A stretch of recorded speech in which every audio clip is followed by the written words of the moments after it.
గత కొన్ని రోజులుగా సీఎం జగన్పై రాయితో దాడి చేసిన విషయం రాష్ట్ర రాజకీయాలలో చర్చనీయాంశంగా మారిన విషయం తెలిసిందే.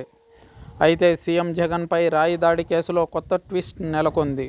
నిందితుడిగా అనుమానిస్తూ విచారణకు తీసుకెళ్లిన దుర్గారావును పోలీసులు వదిలిపెట్టారు. ఈ కేసుకు ఆయనకు ఎలాంటి సంబంధం లేదని తెలిసి అర్ధరాత్రి ఇంటి వద్ద విడిచిపెట్టారు. మేమంతా సిద్ధం బస్సు యాత్ర విజయవాడలో సాగుతున్న సమయంలో సీఎం జగన్పై రాళ్ల దాడికి పాల్పడ్డారు కొందరు ఆగంతకులు.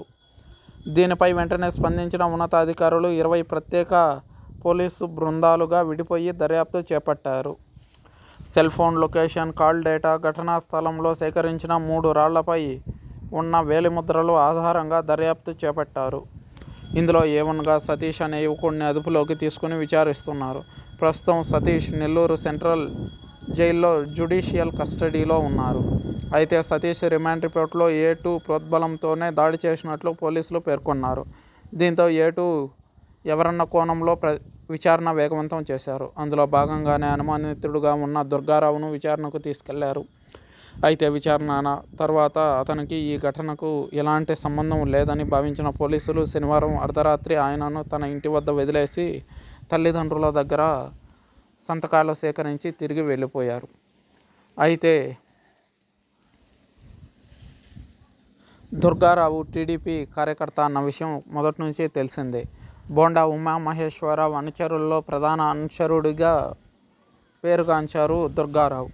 అయితే ఈ కేసును దుర్గారావుపై నెట్టేసి టీడీపీ అధిష్టానమే చేయించింది అని సాక్షిలో విపరీతంగా కథనాలు ప్రచురించిన విషయం తెలిసిందే. అయితే ఇప్పటికిప్పుడు పోలీసులు అతనికి ఈ కేసుకు సంబంధం లేదని చెప్పడంతో వైసీపీ కార్యకర్తలకు, నాయకులకు మింగుడు పడడం లేదు.